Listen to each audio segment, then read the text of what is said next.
ok cuando... Ahí está. ¿Listo?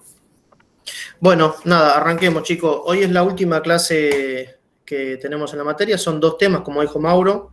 Uno es la parte de fundiciones y la otra es la parte de materiales compuestos, que es la segunda parte de la materia o de la clase de hoy. Y lo traigo a colación porque en la fundiciones se puede ver desde dos puntos de vista. Visto como venimos hablando de aceros y pensarlo como que son aleaciones de hierro y carbono, que en este caso tienen un porcentaje de carbono importante. Fíjense que es del valor del 2 al 5%, y obviamente una cantidad de silicio del 2 al 4, de manganeso hasta el 1%, bajo contenido de azufre y bajo de fósforo, que generalmente son cosas que nosotros no queremos que estén. Y la otra forma de ver las fundiciones es como un material compuesto, que ahora cuando lo vean con Mauro van a terminar de entender mejor, que es visto como que es un material compuesto en donde la matriz es el hierro y el refuerzo es justamente el grafito, ¿no? A diferencia por ahí de lo que venimos hablando con los aceros, acá el carbono está muy presente en forma de grafito, ¿no? Bueno, las propiedades siempre van a estar asociadas al tipo de matriz. De vuelta, cuando vean la segunda parte de la materia, donde vean la parte de materiales compuestos, eso lo van a entender mucho más, pero de vuelta, están asociados al tipo de matriz, si va a ser perlítica, si va a ser vainítica, ferrítica, martensita o combinaciones de estas, y al refuerzo, que en este caso va a tener que ver con la cantidad, con el tamaño y con la distribución del grafito que tenga esa pieza o esa fundición, ¿no? De esto no podemos salir nunca. Fíjense que siempre vamos a ir al diagrama de vuelta. En este caso lo que vamos a estar es siempre hacia la parte de la derecha del diagrama, ¿no? Fíjense que como podíamos clasificar los aceros, también podemos clasificar las fundiciones. Podemos decir que hay fundiciones hipoeutécticas, y el punto característico acá es el eutéctico, ¿no? Que de hecho es una de las clases de fundiciones. Entonces podemos tener fundiciones eutécticas, hipoeutécticas y hiper o hipereutécticas, ¿no? Justamente el punto eutéctico lo que va a dar es uno de los compuestos muy comunes en las fundiciones, que es la levedurita, que después lo vamos a ver bien, pero que bueno, es justamente el punto eutéctico. Fíjense que a diferencia de los aceros, las fundiciones, la temperatura de fusión es bastante más baja, ¿no? Como veíamos recién, como se ve recién, no sé si ven mi mouse, pero bueno, no importa.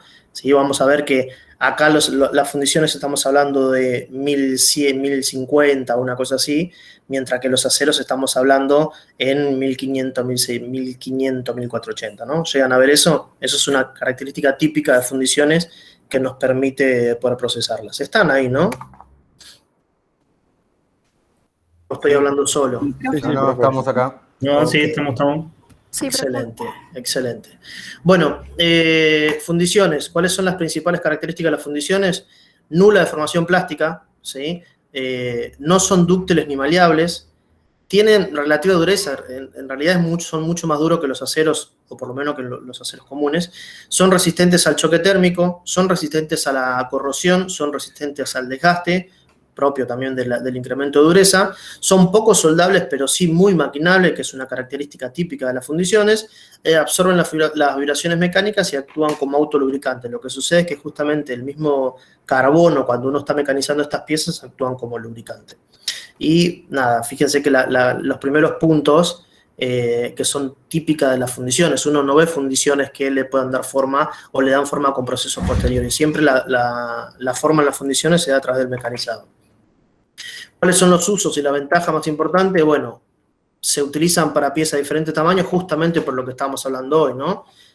Al ser colables, uno le puede dar formas bastante más complejas que si uno tuviera que mecanizar, por lo menos en una única pieza.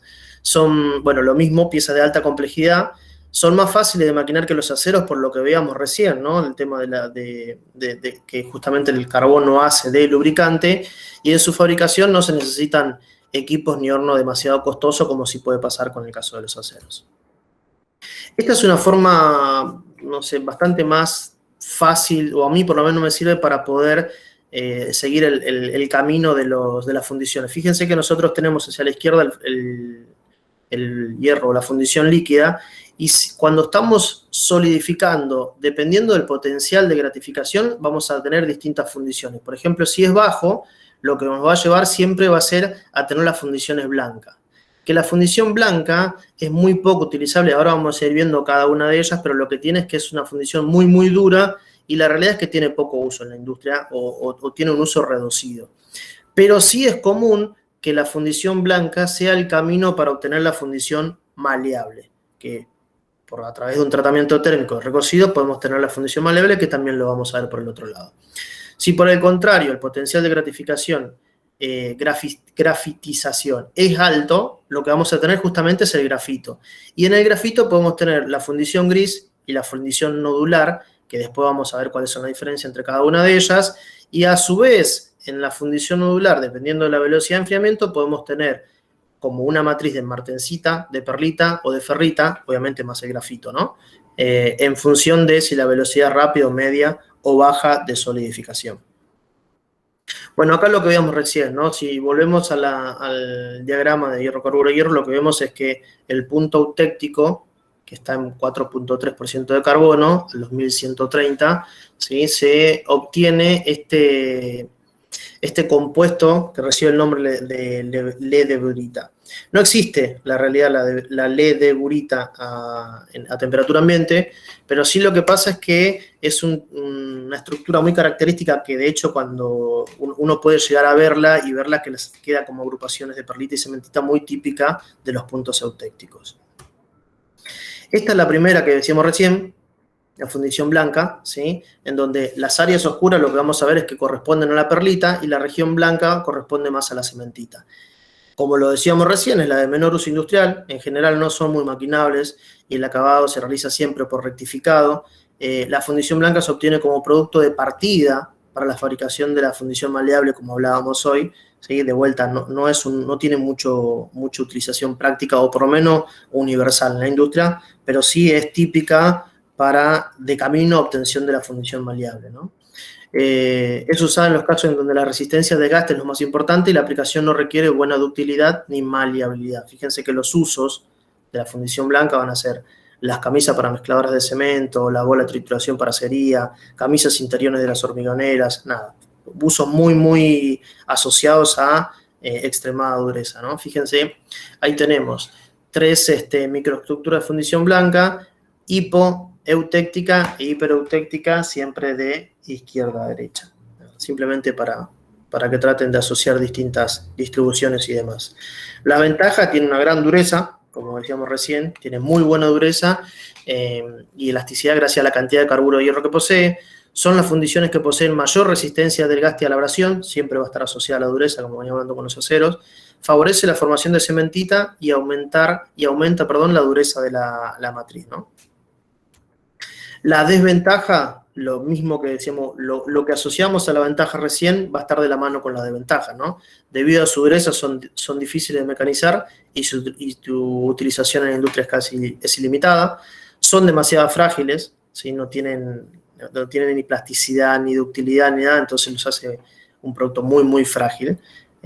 Nada, van todas de la mano de la dureza y la falta de maleabilidad. Bueno, las maleables, que es un poco lo que veíamos recién, si volviéramos a la gráfica, vemos que el camino para obtener la fundición maleable viene de la fundición blanca y nace o aparece en el afán de ablandar la fundición blanca. Lo que veíamos hoy es que la fundición blanca es justamente una fundición extremadamente dura y muy poco tenaz. Entonces, lo que se intentó hacer es tratar de trabajar con la fundición blanca para hacerla más maleable y es donde aparece la fundición maleable, ¿no? Se obtiene a partir de la fundición blanca por calentamiento prolongado en la atmósfera inerte. Esto es para prevenir la oxidación. La temperatura de calentamiento en este proceso es entre 800 y 900 grados. Bajo estas condiciones, la cementita se descompone para el grafito en forma de racimos o roseta dentro de la matriz ferrítica, que es lo que le da esa propiedad esa característica típica de ser mucho más tenaz y maleable, ¿no? Fíjense hacia la derecha donde tenemos la microestructura de una fundición maleable y ahí sí empezamos a ver cómo el grafito se empieza a presentar en forma de rosetas sobre una matriz ferrítica, ¿no? Los usos típicos de la fundición maleable son tubos, direcciones y engranaje de transmisión, muelles tubulares y partes de válvulas, accesorios para cañería, transmisión y conducción de líquidos y gases y piezas pequeñas o de bajo espesor. Bueno, acá hay dos tipos de procesamiento. No tiene mucho sentido profundizar, pero existen dos tipos de procesamiento para la fabricación. Ambos siempre parten de una fundición blanca, y lo que creo que cambia un poco es la condición en la que la pieza es tratada. Qué sé yo, fundición maleable europea, entonces en el exterior se descarburiza, y en la zona interior permanece la ferrita y la perlita. Es un proceso recocido, ya todos a esta altura sabemos lo que es un recocido. Y el otro es un poco cambiarle el ambiente, ¿no? En este procedimiento la pieza se rodea de materiales neutros como arena, ¿sí? A diferencia del caso anterior. Pero bueno, son dos formas. No tiene mucho sentido identificar estos dos tipos de fundiciones maleables. Quédense como la condición genérica de la fundición maleable. La ventaja: posee las características de una fundición gris. Ahora sí, al final vamos a ver cuáles son las fundiciones grises, que para mí son una de las más comunes, como la resistencia a la corrosión, el bajo precio, una buena dureza y una gran maquinabilidad. Al tener una estructura decolada que contiene partículas de grafito en forma pequeña, nódulos esferoidales en una matriz metal dúctil, la fundición nodular obtendrá una mayor resistencia y una mejor ductilidad respecto a la fundición gris, y es menos densa que el acero, y la diferencia entre ambos puede llegar hasta incluso el 10%. De vuelta, cuando estamos comparando acá, van a ver que hay veces que comparamos contra otras fundiciones, y cuando ya la fundición empieza a parecerse a un acero, entonces podemos llegar a compararla contra los aceros, ¿no? Bueno, la fundición gris es el más común, es uno de los materiales ferrosos más empleados. Su nombre se debe al aspecto que tiene la pieza cuando se fractura, ¿no? Que justamente es de color gris. El carbono se encuentra en un alto grado y en su totalidad en estado libre en forma de grafito laminar. Fíjense, cuando vemos la estructura, lo que vemos es que el grafito está literalmente en forma de hilos. Esto tiene ventajas y desventajas, pero bueno, esa es la fundición típica gris. Desde el punto de vista mecánico, las fundiciones grises son frágiles y poco resistentes a la tracción. Su resistencia y ductilidad a los esfuerzos de compresión son mayores. Amortiguan de forma óptica las vibraciones y el mayor grado de los aceros, pero los sistemas de transmisión de potencia mecánica son muy utilizados. A las temperaturas de colada tienen mucha fluidez. Esto lo que te permite es tener piezas muy complejas de poco espesor o de difícil acceso con la colada. Entonces esto te permite obtener piezas bastante más complejas que el resto de las fundiciones. Es uno de los materiales metálicos más baratos, no es poca cosa, y se utiliza en bloques de motores, tambores de frenos, cilindros, pistones de motores. ¿Venimos bien hasta acá, chicos? Joya, profe. Sí, No, profe. Bueno, en su estructura tiene inclusiones de grafito cuya cantidad, forma y tamaño de distribución varían dentro de unos límites muy amplios. Era lo que veníamos diciendo hoy. Entonces, incluso cuando vean ahora los materiales compuestos, van a ver que los refuerzos, si quisiéramos ver la fundición como un material compuesto, los refuerzos pueden cambiar en tamaño, forma, distribución y demás, y eso te puede cambiar las propiedades. Bueno, acá lo que dice es que la fundición gris justamente tiene una amplitud en tamaño, forma, distribución, que puede hacer que cambie las propiedades de la fundición gris. De hecho, la matriz puede ser perlítica, ferrítica o una mezcla de ferrito-perlítica, y eso justamente puede hacer que además te cambien las propiedades de la matriz, o en este caso la fundición gris, ¿no? Bueno, la fundición gris perlítica, su estructura está formada por perlita con inclusiones de grafito, que se van en forma de vetas pequeñas. La perlita contiene 0,8% de carbono, por consiguiente esta unidad de carbono se halla en la fundición perlítica gris en estado ligado, es decir, siempre en forma de cementita.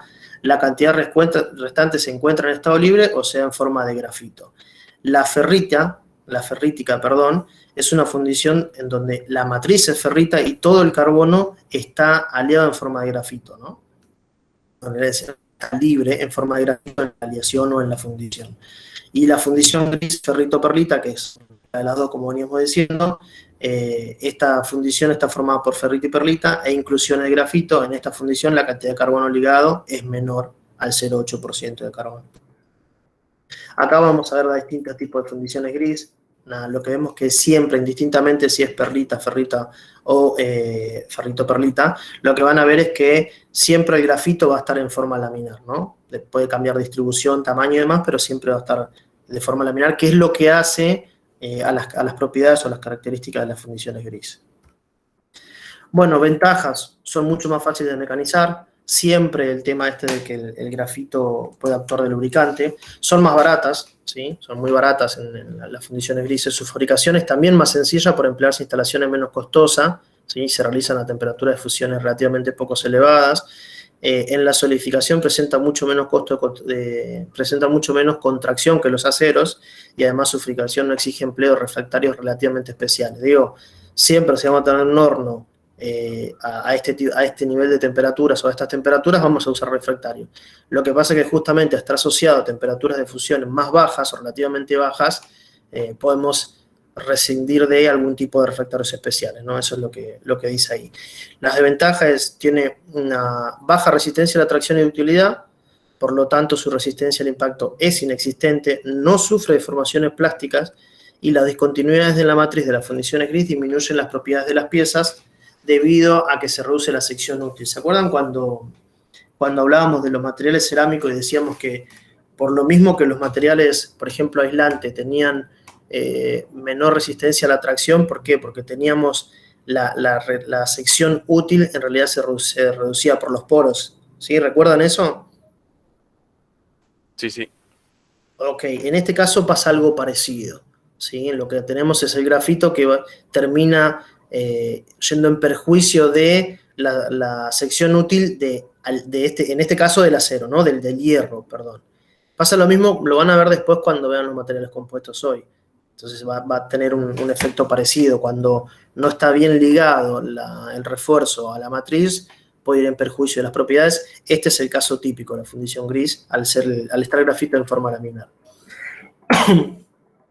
Después vamos a tener la fundición nodular, ¿sí? Que se diferencia de la maleable porque generalmente se obtiene como resultado de solidificación y no requiere tratamiento térmico. La otra, si recuerdan, era obtengo la fundición blanca y después le hago un tratamiento recocido para obtener la fundición maleable. Bueno, la fundición nodular se obtiene directamente en el proceso de solidificación y no requiere de un tratamiento térmico para obtener después. Este tipo de fundiciones se desarrolla para reducir los problemas de fragilidad y baja resistencia a las fundiciones con grafito en forma laminar. Todo lo que veníamos hablando recién de las fundiciones grises, o cuando estaba el grafito, indistintamente de qué fundición sea, en forma laminar, este proceso viene a darle una forma de esfera al grafito. En vez de tenerlo en forma laminar, tenemos estas pequeñas esferas. Esto lo que hace es que justamente mejore mucho la ductilidad o la fragilidad que tiene las fundiciones con grafito en forma laminar. ¿Cómo se hace? Se agrega serio manganeso, nodulante, floculante directamente en el bruto de fusión, que era lo que yo decía recién, ¿no? A diferencia de la fundición maleable, en este caso, directamente en la solidificación, lo que hacemos es agregar serio o manganeso, y eso hace que el grafito, en vez de presentarse en forma de lámina, se presente en forma de esferas y termina dando las propiedades que nosotros estamos buscando. No hay necesidad de tratamiento térmico, es lo mismo que veníamos diciendo recién. Y después, como detalle, el sulfuro de hierro se va con el óxido de calcio en la escoria, ¿no? Al final del proceso, cuando se tiene el material fundido. La fundición nodular presenta mayor resistencia a la tracción que la fundición gris, que hasta ahora nosotros veíamos que era una de las más nobles para trabajar. Los usos son válvulas, engranaje de alta resistencia, cuerpo de bombas, cigüeñales y pistones. Bueno, ahí van a ver el grafito en forma de nódulo, ¿no? Todas las zonas oscuras que ven en la imagen son justamente los nódulos de grafito en las fundiciones nodulares. Su microestructura está conformada por una matriz metálica y una cantidad del 10 al 15% de grafito en forma de esfera, ¿sí? De este modo, la continuidad de la matriz se interrumpe mucho menos, que era lo que veníamos hablando recién con el grafito en forma laminar, que cuando se encuentra en forma laminar, provocando propiedades similares a los aceros. Fíjense que ya una fundición nodular, en algunos casos, como ductilidad o resistencia, puede parecerse a algunos tipos de acero, ¿no? Son mucho más tenaces, son mucho más fáciles de mecanizar que la fundición gris. Bueno, nada. Y desde luego son menos duras que la fundición blanca, ¿no?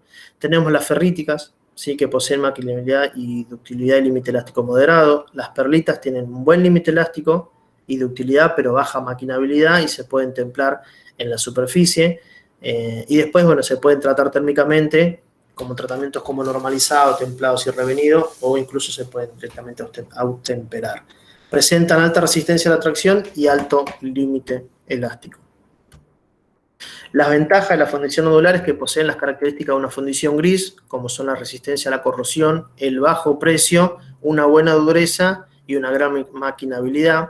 Al tener una estructura decolada que contiene partículas de grafito en forma de pequeños nódulos esferoidales, hace esto a un metal dúctil, ¿sí? A diferencia de las fundiciones grises, tiene muchísima mayor resistencia y mucha mejor ductilidad, y es menos densa que los aceros. Entonces acá sí es cuando empezamos a comparar con los aceros, que veníamos hablando recién de que muchas veces vamos a comparar fundiciones entre ellas, y cuando las propiedades empiezan a parecerse a los aceros, podemos empezar a compararlo con los aceros. Las desventajas son baja resistencia mecánica, baja dureza y plasticidad. Fíjense que, como venimos hablando siempre, ¿no? Acá hay, no son soluciones de compromiso, pero siempre una propiedad va en demérito de otra. Fíjense que acá tenemos baja dureza, pero son mucho más tenaces, y tal vez, o mucho menos frágil. Tal vez la fundición blanca tenga buenísima dureza, buenísima resistencia a la abrasión y demás, pero son extremadamente frágiles, y eso hace que sea poco útil. Bueno, baja resistencia al impacto, lo que estábamos hablando recién. Acá hay esto para afianzar concepto, ¿no? La diferencia con los aceros.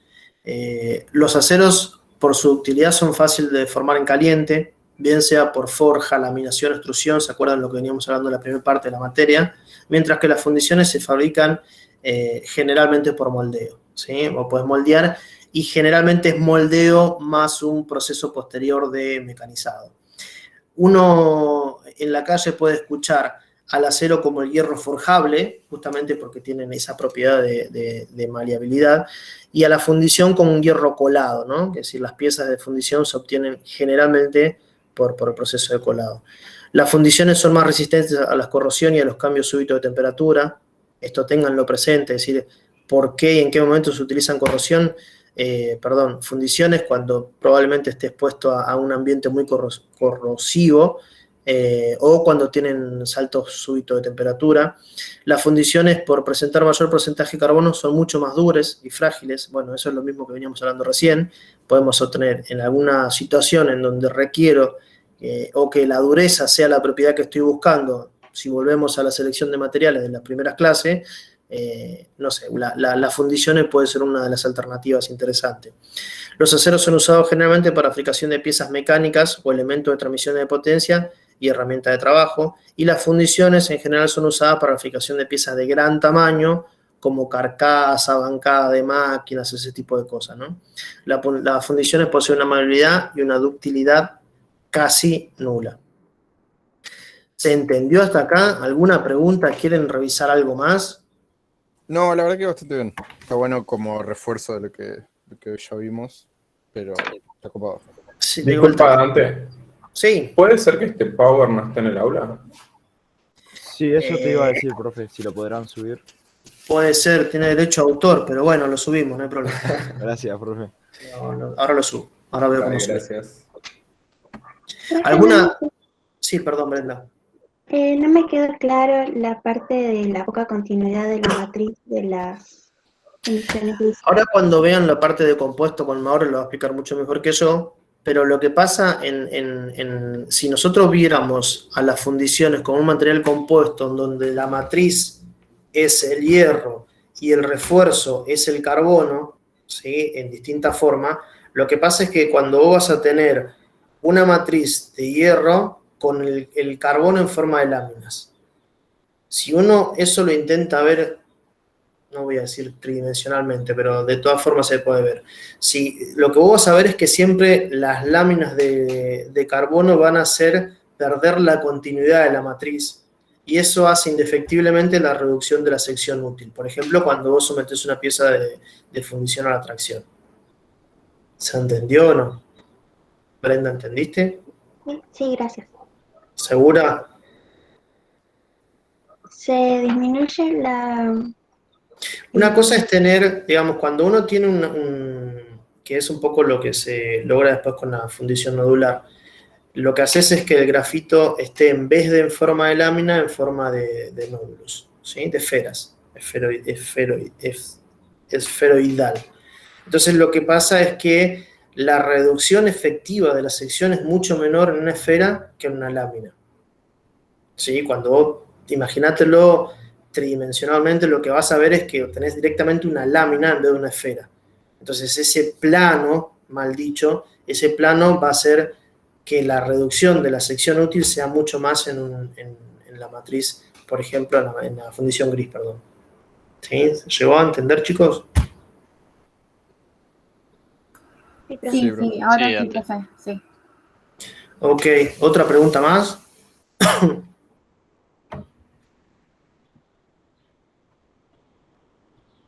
Maurito, ¿querés seguir o sigo yo? No tengo Bien, problema. dale, dale. Ahí, igual ahora reforzamos un poquito este concepto, digamos, ¿no? Sí, les va a ayudar, cuando vean la parte de materiales compuestos, les va a ayudar a entender esto de empezar a ver, porque hasta ahora lo que estuvimos viendo es las fundiciones como un derivado, mal dicho, de vuelta de los aceros, ¿no? Estamos viendo aleaciones de hierro, carbono, en distintas proporciones y es más bueno. Verlo como materiales compuestos, que es un poco lo que van a ver ahora, les va a ayudar a entender un poco. Los constituyentes de las fundiciones son prácticamente lo mismo que en los aceros. La única que aparece es la ledurita, que es el constituyente eutéctico, ¿no?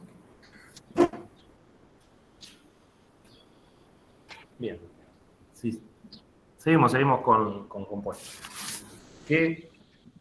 Vamos a hacer un poquito más dinámico, ¿no? O sea, ¿qué entienden ustedes por materiales compuestos? ¿Y qué se les viene a la cabeza? Que están hechos de diferentes materiales. De diferentes materiales. ¿Qué materiales conocimos? O sea, ¿qué vimos a lo largo de la materia? Cerámicos, polímeros. Aceros, polímeros. Polímeros y materiales metálicos. Bien, ¿conocen alguno más? No, digamos, no hay más, digamos, ¿no? Todo lo que llamarse les ha dicho, todo lo que no es polímero ni metálico es un cerámico, digamos, ¿no? Y bueno, lo que vamos a lograr con los materiales compuestos es la combinación de dos o más elementos de diferentes materiales, ¿no? Pero, ¿y por qué queremos o creemos que es lo ideal en cuanto a propiedades mecánicas? ¿Y qué se les ocurre? Porque podés agarrar, qué sé yo, las mejores propiedades entre cada elemento de cada material y hacer uno solo, sería. Entonces podés, capaz, sintetizar un material con las propiedades de distintos elementos, no Muy morir bien. solamente en uno. Muy bien, muy bien. Es por ahí. Está muy bien el razonamiento, digamos, ¿no? O sea, a veces también con estos materiales compuestos, nosotros vamos a potenciar alguna o algunas de las propiedades que fuimos viendo particulares de cada compuesto, de cada material, ¿no? O sea, ¿qué es lo que va a pasar? O sea, nosotros vamos a tener mejores propiedades en un sentido, pero ¿qué recuerdan que todos los materiales tienen? La situación de sacrificio, digamos, ¿no? Entonces, por ahí yo quiero buscar propiedades excepcionales ante una o dos propiedades, o sea, no mucho más, que sí me va a dar una mejor utilización, un mejor, no sé, volumen de la pieza, puedo reducir tamaños, puedo reducir peso, etcétera, cuando yo logro exponenciar una propiedad, digamos, ¿no? Ahora, por ahí en muchas otras voy a estar sacrificando, o sea, como que voy a perder mucho ciertas propiedades, que es lo que va a hacer que yo potencie algunas y pierda otras, pero lo que yo estoy buscando es específicamente para algún uso particular. O sea, eso es lo que yo voy a lograr estudiar los materiales compuestos. O sea, yo voy a especificar una, dos, tres propiedades en función de todas las demás que pueden tener algunos materiales, digamos, ¿no? Entonces, como que eso es el fundamento de los materiales compuestos. ¿Hasta ahí se entiende? O sea, ¿se logra ver? Sí, un buen ejemplo creo que sería lo de la fibra de carbono, que, bueno, Fibra de carbono, sí. lo más óptimo hoy en día, porque pesa poco, tiene una dureza bastante alta. Creo que también el tema del calor es muy bueno, no sé si disipando calor, pero tengo entendido que no es muy dúctil o sea, no es muy plástico. Un buen Bien, ejemplo bien, de bien. materiales compuestos, ¿puedo darlo, Mauro? Ya te interrumpí, Sí, por al favor. pedo, no sé cómo No. me contuve hasta ahora. ¿Viste, Dante? No te interrumpí. Estuve bien. Puede Me ser sorprendió, de hecho, ahora estoy entendiendo por qué, digamos, pero me sorprendió que no hayas aportado. De hecho, estaba esperando el aporte igual, ¿eh? No, pero no hice ningún aporte, pero ahora voy a hacer este aporte y me voy a silenciar, si no Mauro me silencia. Es el hormigón armado. El hormigón, por ejemplo, ya por sí compone un material compuesto, porque cemento, un árido fino que es la arena y un árido grueso que es la piedra.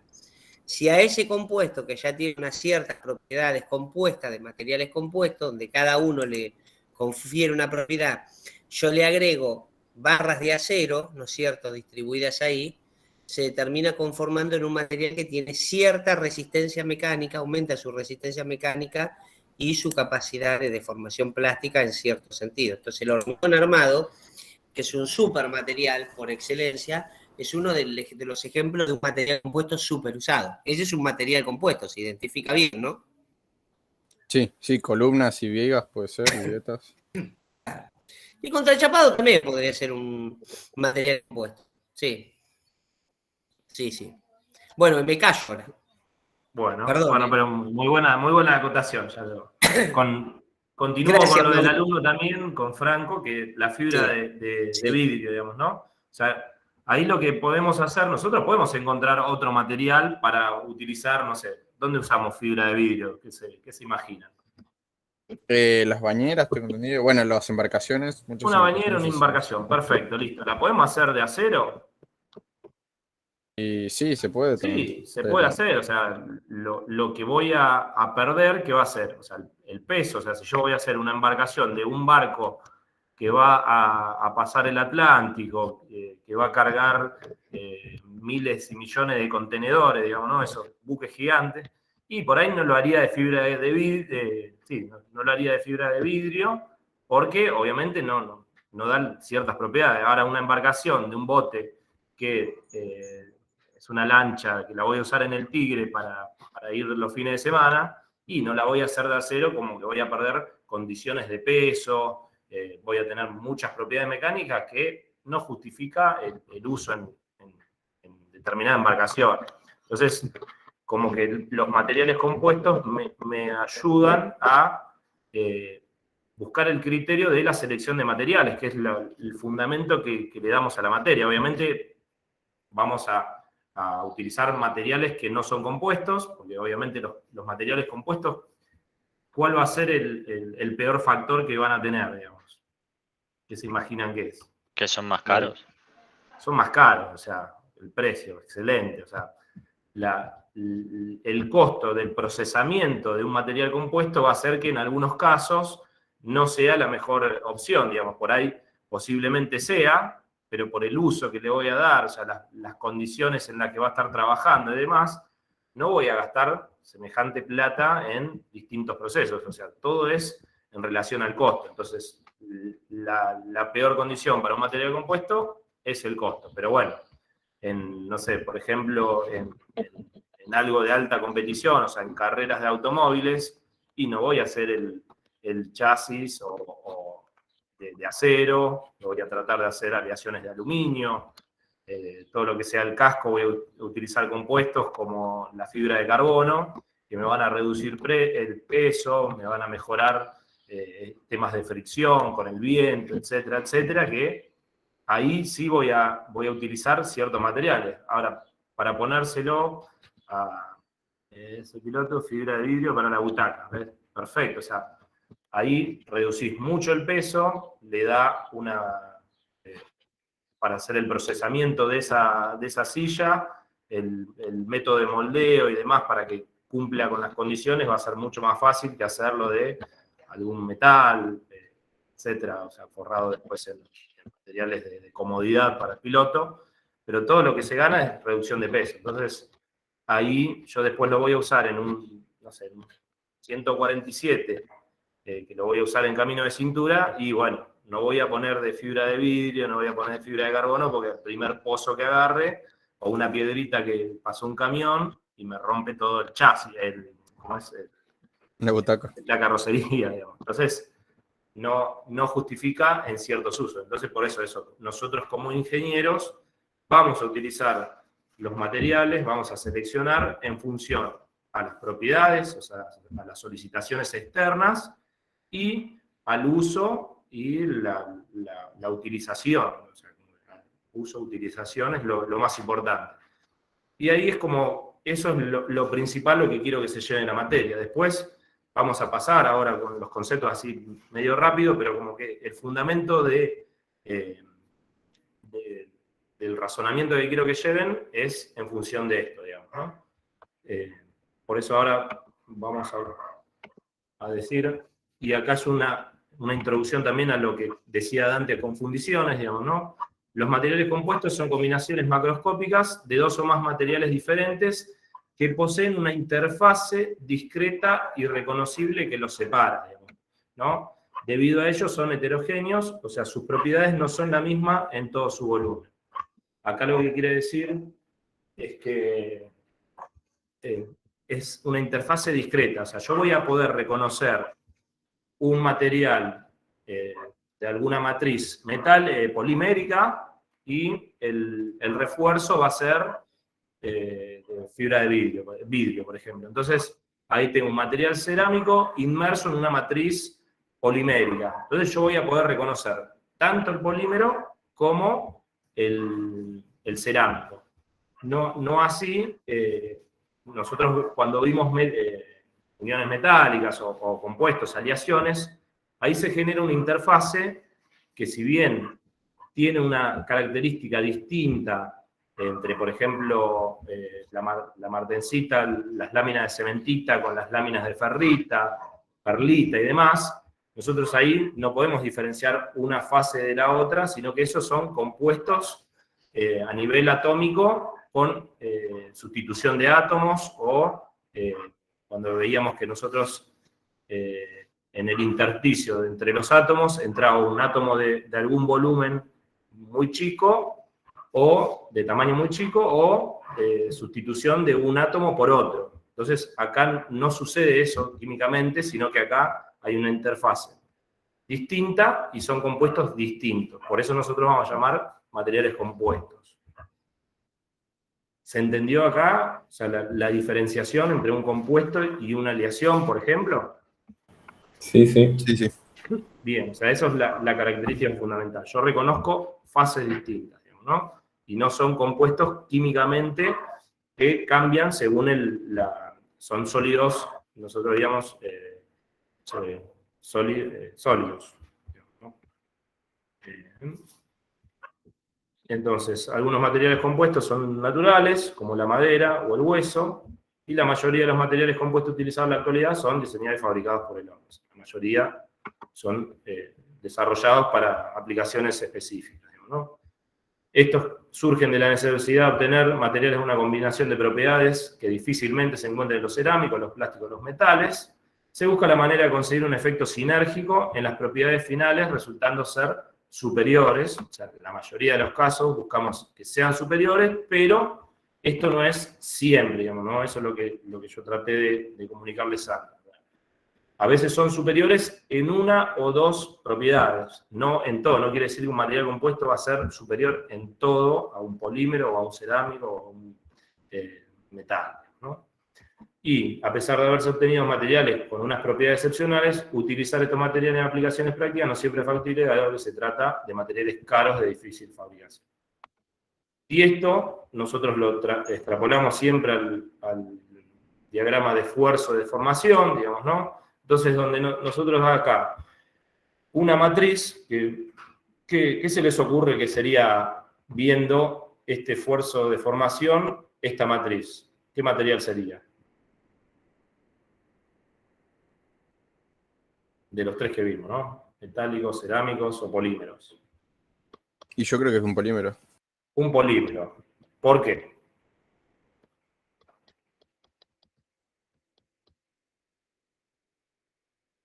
A ver, alguno que me ayude.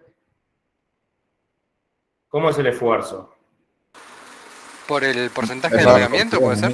Porcentaje de elongamiento. O sea, nosotros vemos que tiene una deformación muy alta a una carga muy baja, digamos, ¿no? Entonces, cargas bajas y mucha deformación, posiblemente sea una matriz polimérica, digamos, ¿no? ¿Y cómo va a ser el refuerzo? Si nosotros acá tenemos una carga muy alta y poca deformación.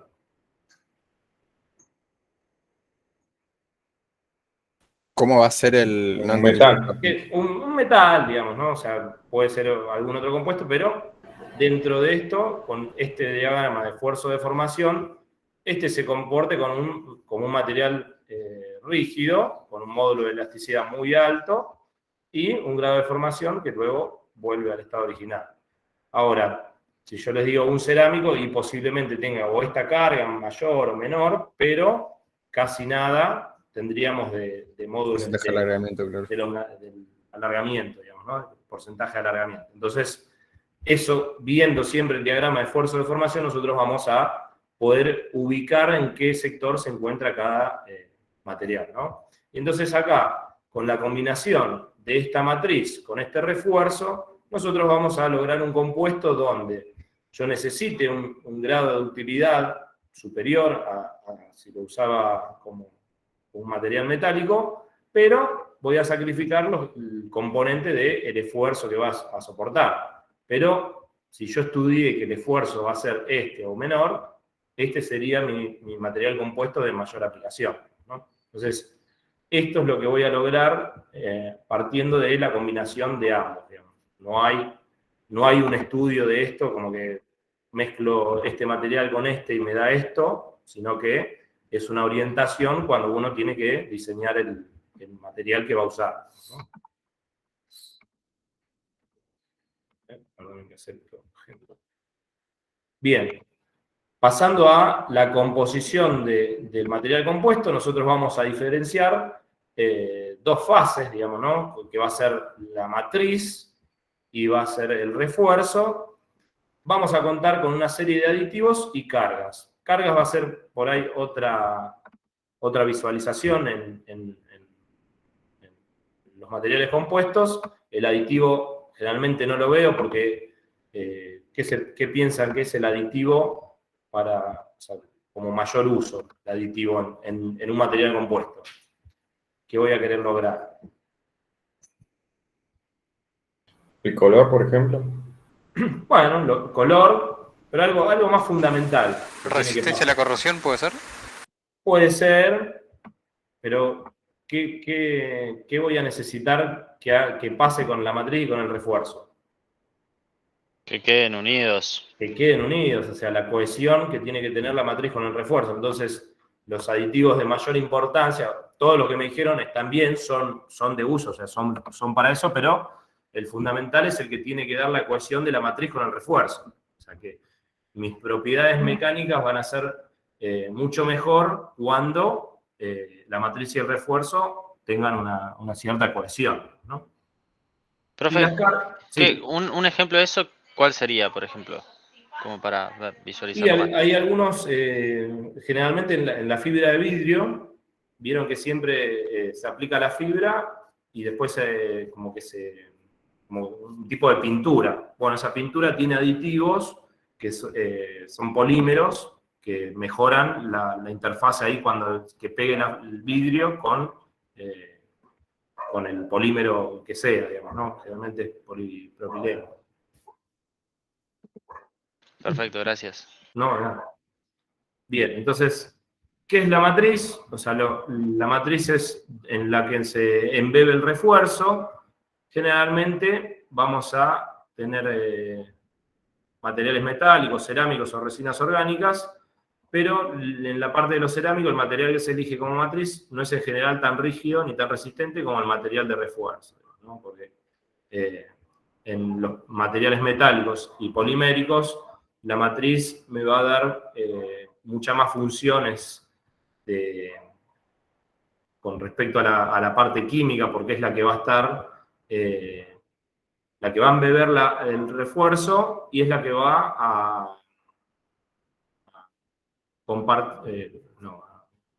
estar expuesto al medio en el cual se desarrolla esa pieza, digamos, ¿no? Es la exposición al medio, entonces va a tener mucho más las propiedades físicas y químicas, proteger el refuerzo y darle cohesión, es otra de por qué entender que la matriz es lo que va a estar sometido al medio de aplicación. Entonces, estas dos son fundamentales en ese sentido, digamos, ¿no? Va a resistir, va a determinar la resistencia al impacto y puede tener la propagación de fisuras porque es la encargada de transmitir las cargas al refuerzo, digamos, ¿no? Generalmente el refuerzo va a ser el que contrarreste a las solicitaciones mecánicas, o sea, el que le va a dar las propiedades mecánicas más fuertemente, y la matriz va a tratar de, o sea, va a ser la encargada de transmitir esas cargas al refuerzo, o sea, que lo que resista sea el refuerzo y la matriz va a transmitir, no va a oponerse al movimiento ni nada, sino que transmite. Entonces eso es lo que va a hacer que no propague la fisura. Y obviamente determinar la conformabilidad y acabado superficial, porque es lo que embebe a los refuerzos. ¿Cuáles son las propiedades fundamentales de las matrices? Soportar las fibras manteniéndolas en su posición correcta, que no se muevan las fibras, que estén orientadas en una dirección, porque eso me va a favorecer las propiedades anisotrópicas, todo lo que veíamos cuando hacíamos determinados procesamientos de materiales. Va a transferir la carga a las fibras fuertes, protege las fibras de sufrir daños durante su manufactura y uso, evita la propagación de grietas en las fibras a todo lo largo del compuesto, lo que hablábamos recién, y es responsable del control principal de las propiedades eléctricas, el comportamiento químico y el comportamiento frente a la temperatura del compuesto. Como es lo que embebe a todo lo demás, va a ser mayormente encargado de estas características.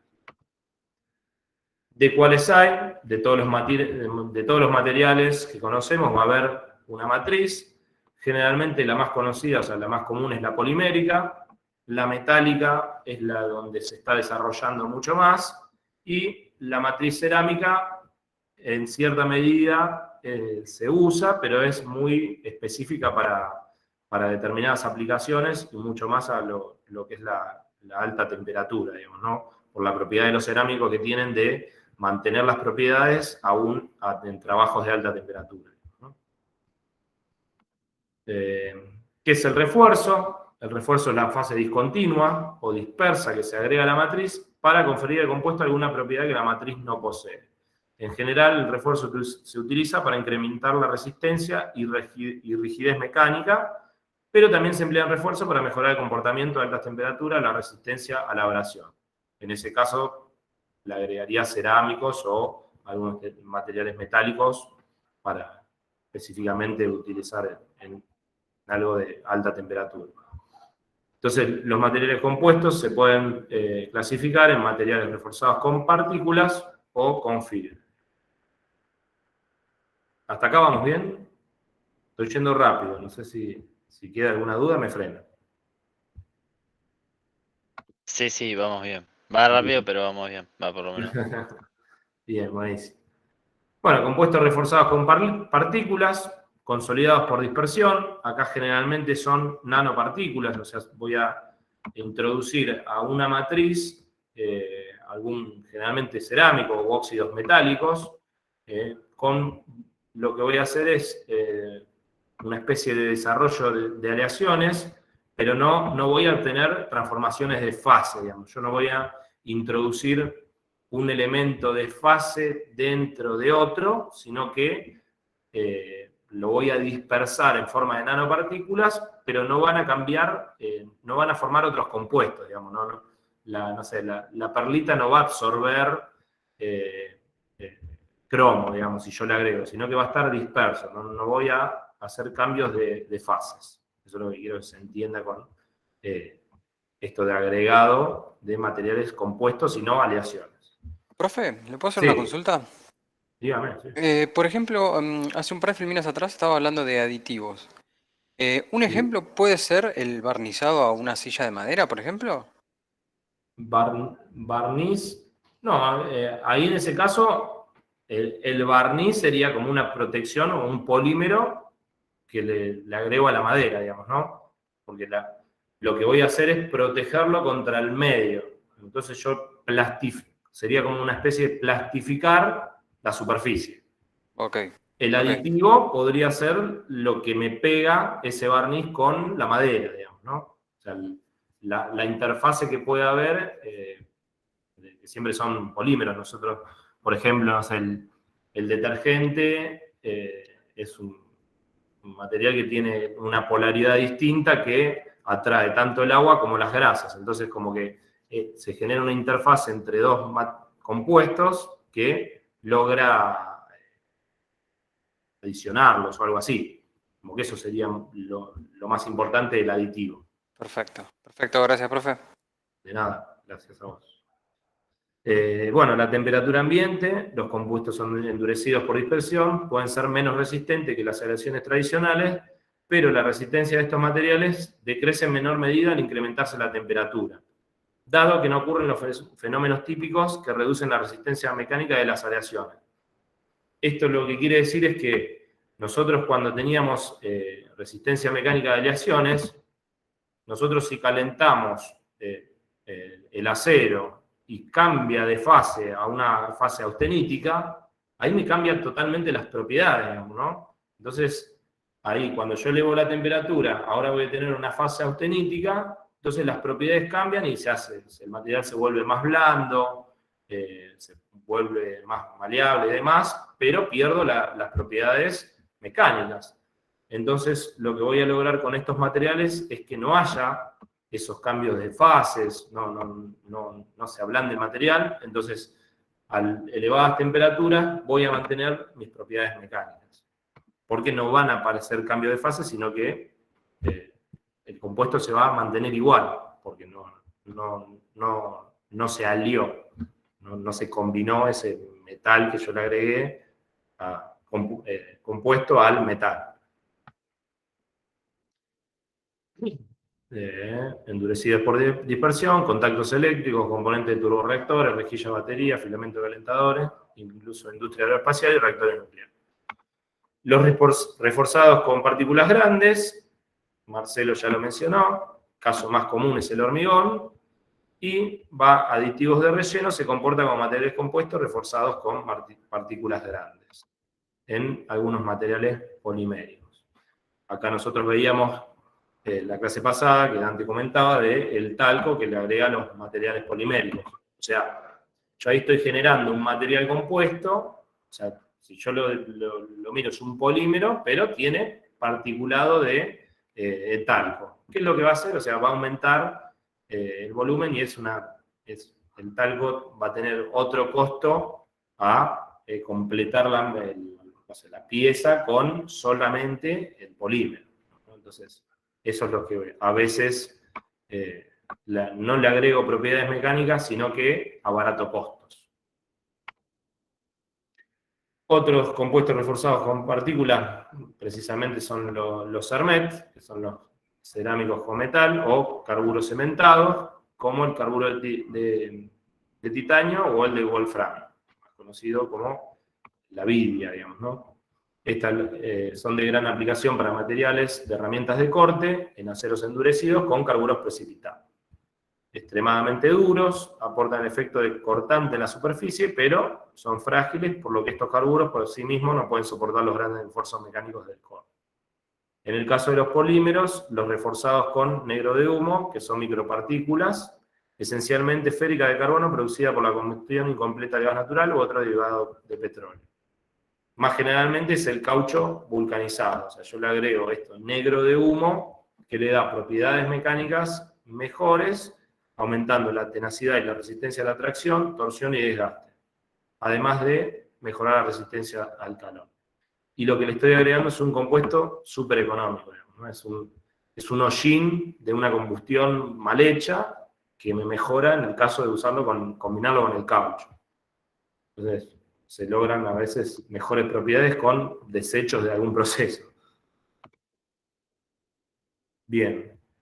Compuesto reforzado con fibra, consiguen una mejor resistencia a la fatiga, mejor rigidez y una mejor relación resistencia-peso. Esto es lo que veíamos para los materiales de alta competición en carreras, en barcos y demás. al incorporar fibras resistentes y rígidas, aunque frágiles, en una matriz más blanda y dúctil. El material de la matriz transmite la fuerza de la fibra, los cuales soportan la mayor parte de la fuerza aplicada. La resistencia del compuesto puede resultar alta a temperatura ambiente y a temperaturas elevadas. Se emplea muchos tipos de material de refuerzo. La fibra de vidrio en una matriz polimérica produce un material para aplicación en el transporte y la industria aeroespacial. Ahora bien, les pregunto, en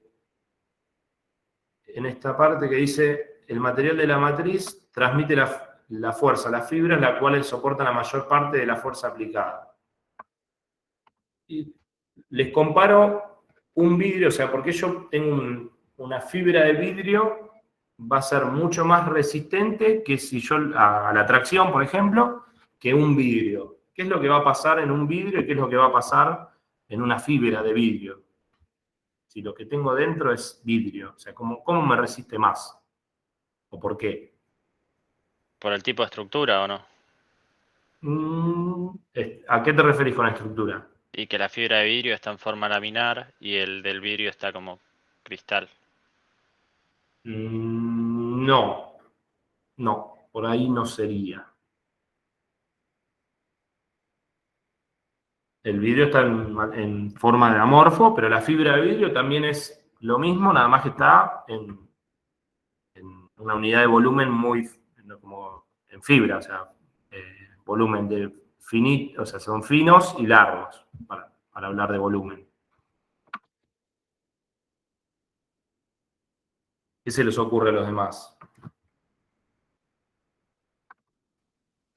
Yo tengo un vidrio, lo aplico la tracción, ¿qué es lo que pasa? Se rompe. Ante determinada carga se rompe, y a una carga muy baja. A una fibra de vidrio, logro estirarla muy poco, pero resiste mucha carga. Bueno, lo que va a pasar es lo que vamos a ver acá. La resistencia, a menudo las fibras se fracturan debido a defectos de superficie. O sea, ¿qué defecto de superficie tenemos en el vidrio, digamos, ¿no? Nosotros si tenemos un material amorfo, que dentro del material tenemos poros, ¿qué es un poro para una solicitación de tracción? Es una debilidad, se rompe. Una debilidad, es un inicio de fractura, digamos, ¿no? Tener un poro es un lugar donde, primero porque me va a reducir el área, o sea, el área efectiva de donde va a estar la carga, y a partir de ahí son iniciadores de fisuras, digamos, ¿no? O sea, tener un ¿Son poro. esos concentradores de tensiones? ¿Cómo? ¿Concentradores de tensiones son o nada que ver? Claro, también son concentradores de tensiones, también, o sea, visto como tal. Y eso es lo que va. Entonces, si yo tengo un vidrio que es rígido y tengo esa zona, cuando la carga pase por esa microfisura, digamos, ¿no? Un poro va a ser una microfisura, va a propagar la fisura. Entonces, la propagación de la fisura en el material amorfo es rápida, digamos, ¿no? Porque es un material duro pero frágil.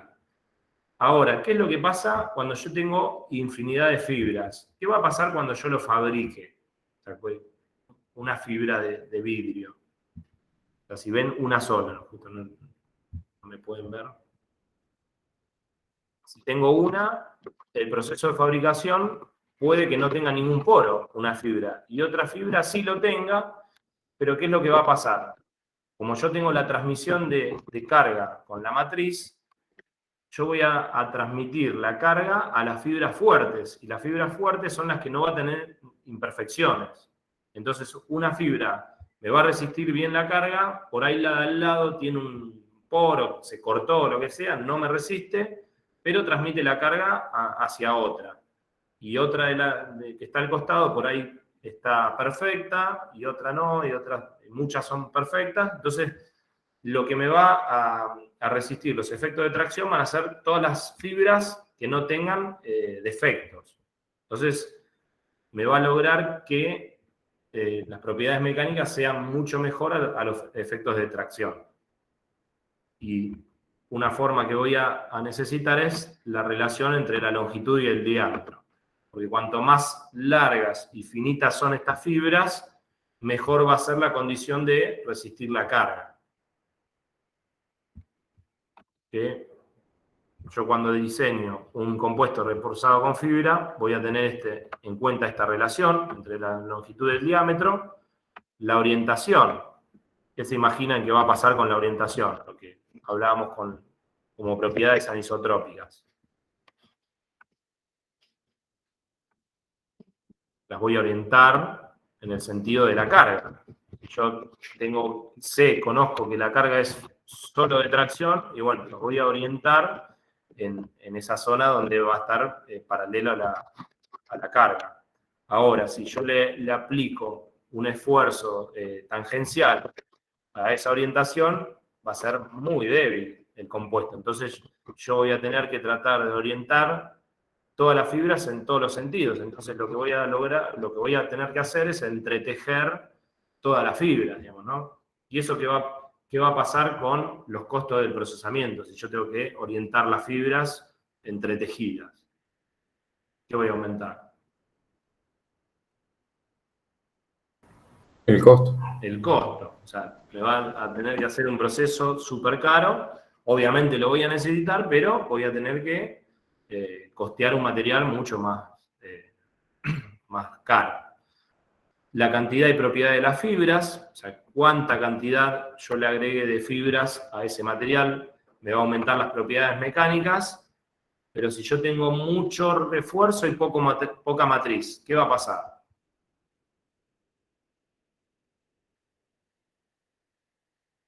Le pongo un 99% de fibra y un 1% de matriz. ¿Qué voy a lograr? ¿Me va a pegar? No se va a mezclar bien. No se va a mezclar, o sea, no va a haber cohesión, las fibras van a estar muy expuestas al medio en el que se encuentran, la propagación de fisuras, nosotros la carga la transmitíamos con la matriz, entonces si no tengo matriz no voy a propagar esa carga, entonces es fundamental esto de que tenga, sí, cuanto más fibras voy a tener va a ser mejor la resistencia mecánica, pero tiene que tener una cohesión con la matriz para aguantar. Entonces, por eso también las propiedades de las fibras van a ser importantes en este sentido. Las propiedades de la matriz, por esto de la cohesión y el medio que va a estar usado, y la unión entre las fibras y la matriz, que lo voy a lograr mucho más con aditivos. Profe, perdón, consulta. Sí. Porque capaz que me quedó otro concepto. ¿La matriz Bien. no estaba dada por la cantidad, digamos? O sea, ¿el material que era la matriz era el que se encontraba en mayor proporción? ¿O entendí mal?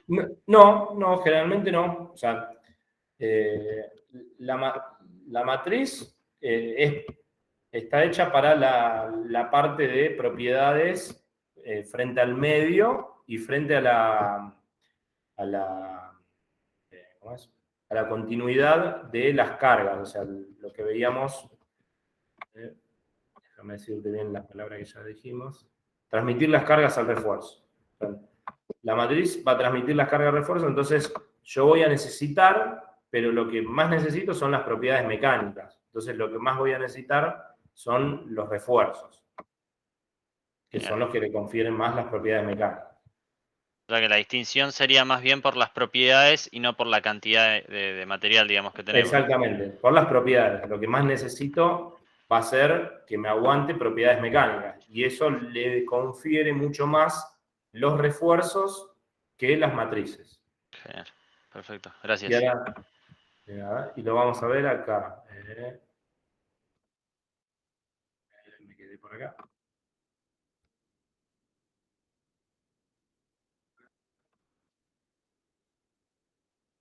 Acá, o sea, la cantidad de fibras, una fracción mayor de volumen de fibras incrementa la resistencia y rigidez del compuesto, pero por ser el que posee mayores propiedades mecánicas intrínsecas, sin embargo, la fracción máxima de volumen de fibras es aproximadamente 80%.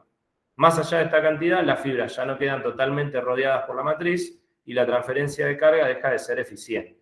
Entonces, esto es lo que va a pasar con tener mucho más de un 80% de fibra, por ejemplo. O sea, no tengo matriz que la embeba, no va a transmitir las cargas y va a ser casi un vidrio. Entonces hago un vidrio, no hago un compuesto, un material compuesto. Y lo que le decía de la longitud de las fibras es porque en una matriz epóxica aumenta la resistencia de compuesto en fracción de volumen de las fibras de vidrio es aproximadamente 0,5. Entonces, cuanto más larga es la longitud de las fibras, mayor va a ser la resistencia de la tensión a cada extracción. O sea, cuanto más largo, porque voy a tener menos zona de contacto y al estirarse voy a tener mayor resistencia. Orientación de las fibras, el comportamiento relativamente isotrópico, esto ya lo explicamos, así que no voy a seguir leyendo esto, y quiero que se fijen acá en este gráfico, el ángulo que nosotros tenemos en la orientación comparado con resistencia a la tracción según la orientación. Entonces, fíjense que acá tenemos cerca de 400 megapascales con esta orientación de las fibras en la misma dirección, y cuando yo enseguida disminuyo, o sea, cambio el ángulo, fíjense que con un ángulo de 30 grados, ya la propiedad mecánica disminuyó a 100 y pico, o sea, casi un 300%, digamos, ¿no? En pocos ángulos. Después va a seguir bajando, pero voy a tener una resistencia en el sentido perpendicular a la orientación muy baja. Entonces yo voy a tener que tener esto en cuenta a la hora de diseñar el material para la solicitación que voy a tener. Y si no, lo que hablábamos del entretejido, fíjense que orientar las fibras en estas direcciones me va a mejorar las propiedades de anisotrópica, el compuesto se va a comportar casi isotrópico, pero el entretejido me va a encarecer el costo. Las fibras de vidrio, estos materiales son frágiles, atención, los defectos presenta al azar en el sólido provocan la ruptura del mismo esfuerzo mucho menores que su resistencia teórica, es lo que explicaba el video. Para solucionar este problema, estos materiales son producidos en forma de fibras, de manera tal que, si bien existen esos mismos defectos orientados al azar, estos se observarán en alguna de las miles de fibras, mientras que el resto podrá dar cuenta de la resistencia esperada del material sin defectos. Las fibras solo pueden exhibir esta alta capacidad de resistir esfuerzo en la dirección de las mismas, como ocurre con los filamentos que forman una sola. Luego, las propiedades mecánicas son generalmente anisotrópicas y varían mucho según el grado de ordenamiento. Para mejor explicación. Fibra de carbono, acá es la forma de grafito, se va a intercruzar, porque el grafito es un material cristalino, donde las hojas se sitúan paralelamente unas con otras regularmente. Lo que pasa es que las hojas se deslizan fácilmente unas sobre otras, transfiriéndose al papel, porque tenían las uniones químicas de fuerza Van der Waals. Entonces son débiles. Entonces le da al grafito su blandura y brillo característica. ¿Qué es lo que voy a hacer con la fibra de carbono? Las láminas, voy a hacerlo en forma de láminas que sean largas y delgadas, la longitud con el diámetro. Estos manojos de esta cinta se van a empaquetar entre sí y forman fibras. Y lo que van a hacer es que se van a ir trabando una fibra con la otra, y eso es lo que le da la alta capacidad la alta propiedad mecánica. Esto hace que una tensión de tracción, las hojas se traben unas con otras, proveniendo de su corrimiento entre capas e incremento grandemente su resistencia. Esto es la forma hexagonal de los átomos de carbono. Existen otras fibras orgánicas, la aramida, forman fibras como el Kevlar, que es químicamente similar al nylon y solo se fabrica como fibra, mediante fricción en solución. Tiene una estabilidad de resistencia térmica y a las llamas muy altas, por ende sus propiedades de tracción son superiores a las de las fibras textiles normales debido a un alto grado de orientación molecular. O sea, las moléculas tienen mayor orientación y encima yo lo hago en forma de fibras, logrando mucho más propiedades en esa dirección, ¿no? Tienen una alta resistencia al impacto y a la corrosión y son extremadamente resistentes al ataque químico, exceptuando ácido fuerte y bases alternativas. Fibras naturales, fibra de coco, productos como el lino, y lo que me va a pasar esto es que las fibras de refuerzo provienen de vegetales. Voy a lograr un menor impacto medioambiental, pero son mucho en fase al esfuerzo de investigación de fabricación de materiales compuestos completamente ecológicos. O sea, no hay mucho desarrollo en esta parte, pero como que la industria debería avanzar en este sentido. La interfase, esto es lo que hablábamos de una de las propiedades fundamentales que tienen que tener los cerámicos, es una muy buena interfase, por eso es la adecuación de aditivos que mejoren esta característica, digamos, ¿no? Que las propiedades de los materiales compuestos van a depender de cómo sea esta interfase, o sea, la región de contacto entre estos dos componentes. Si la interfase es débil, la transferencia de la carga de la matriz a la fibra no será eficiente, y o bien será la matriz la que se termine soportando las cargas. O sea, lo que va a resistir el efecto de la deformación va a ser la matriz y no la carga, que es la que está más preparada para resistir la solicitación. O se producirán huecos entre la matriz y las fibras, lo cual llevará a la ruptura de la pieza. Son concentradores de tensiones, son fisuras que van a propagar mucho más rápido el defecto. Entonces, lograr una buena adición entre la fibra y la matriz no es tarea fácil, ya que en general se trata de materiales de familias diferentes, polímero vidrio, metal cerámico, y la buena adhesión depende del contacto íntimo de los átomos en la superficie de un componente y el otro. Es por eso que existe toda un área de desarrollo de aditivos con lo cual es recubrir a las fibras para que resulten más compatibles con la matriz, aumentar la adición entre los componentes de materiales compuestos. Y como por último, no los vamos a ver, pero existen varios métodos de fabricación en donde las propiedades finales de una pieza del material compuesto, producida a partir de los distintos materiales, no dependan solo de las propiedades individuales de la resina matriz y de las fibras, sino también del modo mediante el cual se diseñan y procesan dichos materiales. Las técnicas empleadas en la fabricación de materiales compuestos o matrices plásticas poseen algunos años de madurez, mientras que aquellas mediante las cuales se procesan matrices metálicas o cerámicas aún están en vías de desarrollo. O sea, hay mucho desarrollo para usos muy específicos por el costo de este procesamiento, digamos, ¿no? Bien, con esto terminamos el material compuesto. ¿Quedó alguna duda, algo que no quede claro, que tenga que repetir? No, profe, ninguna. No. Bien, les hago una pregunta como si fuera en el coloquio, digamos, ¿no?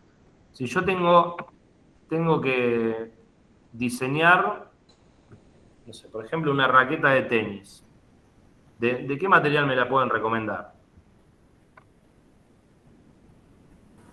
Y generalmente de fibra de vidrio. ¿El marco o la red? Sí, Digamos, sí. el marco, ¿no? El marco, a ver. Sí, fibra de carbono. ¿Cuánto quiere Fibra de gastar? carbono, fibra de vidrio, dijeron. ¿De qué material más lo puedo hacer? De madera. De madera, perfecto. ¿Grafito puede ser?